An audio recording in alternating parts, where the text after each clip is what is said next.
Le marché d'Antokpa, l'un des plus hauts lieux d'échanges commerciaux en Afrique, le plus grand marché à ciel ouvert d'Afrique de l'Ouest. Ici, divers étalages sont constitués avec une multitude de produits. Des vendeurs ambulants, on en croise sans forcer. Nous allons particulièrement nous intéresser à la récurrence d'un produit dans ce marché. Il s'agit des boissons made in Nigeria. Dans ce marché, ces boissons sont fortement présentes à des prix très basiques, avec diverses appellations que je me réserve le droit de citer.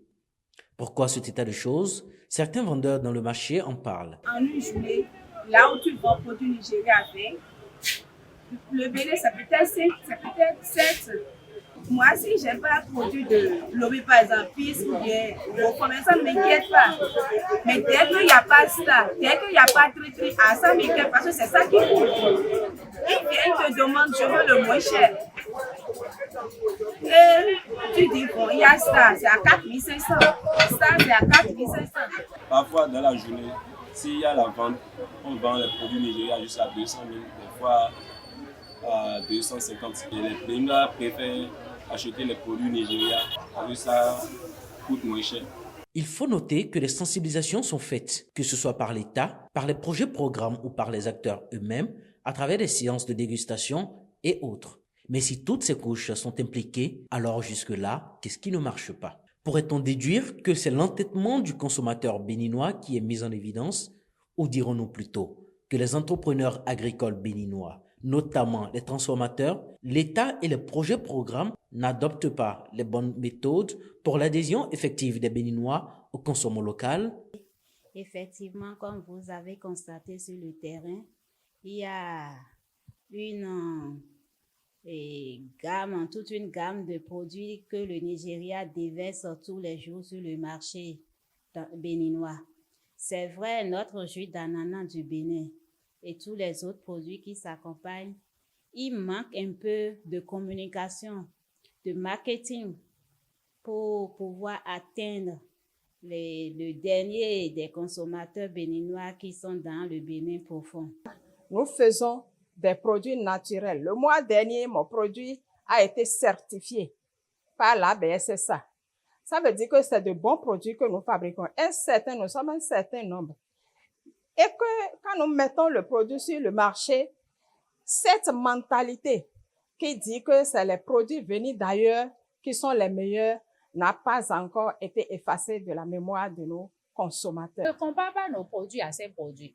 Parce que nous autres, nos produits sont naturels. 100% naturels. Les gens peuvent le tester. Nous, tous nos produits sont certifiés. Le troisième aspect est que l'emballage cause problème, ce qui fait qu'ils trouvent nos produits chers. En tout cas, dans le rang des consommateurs rencontrés dans les rues de Cotonou et Abomey-Calavi, la principale raison qui justifie cet état de choses est liée au prix de vente des produits fabriqués au Bénin. Je peux dire que c'est le fait que le Béninois ne connaît pas suffisamment les produits de son pays.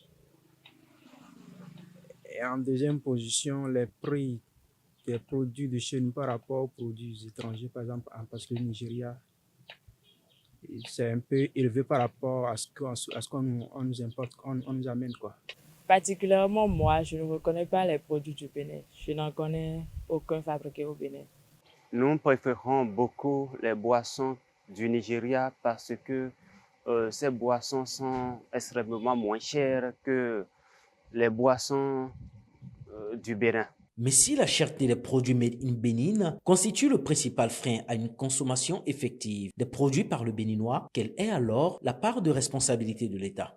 Il faudrait que l'État aussi accompagne les producteurs et les transformateurs que nous sommes pour que nous trouvions le produit fini, le jus d'ananas, sur un marché.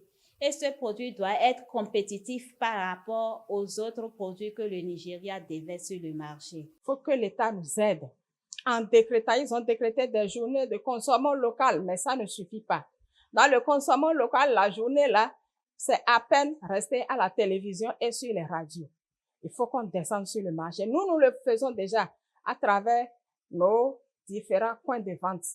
Que l'État nous aide à peut-être imposer le consommation local à travers les produits qui sont déjà bons et certifiés par les structures étatiques. L'État a beaucoup à faire. D'abord, dans nos frontières, l'État doit réglementer ces genres de trucs. Parce que vous voyez, le Nigeria là, qui importe ces produits, qui exporte ces produits-là, nous n'avons pas la facilité de vendre nos produits, même qui sont dignes, qui sont naturels, facilement comme ça. Parce que sans le NAFDA, tu ne peux pas. Il est vrai que la cherté des produits made in Bénin est une réalité. Cependant, les consommateurs béninois sont appelés à voir au-delà de la cherté des produits, la qualité et l'hygiène. Ce sont des aspects très importants, mais que beaucoup semblent ne pas en faire une nécessité. Comme le disait un proverbe espagnol, nous sommes ce que nous mangeons, mais ce que nous mangeons peut nous aider à être beaucoup plus que ce que nous sommes. Toutes les parties sont donc invitées à convenablement jouer leur rôle, les consommateurs, les transformateurs et l'État, afin que puisse s'observer une effectivité du consommation local en République du Bénin, car c'est cela même le développement.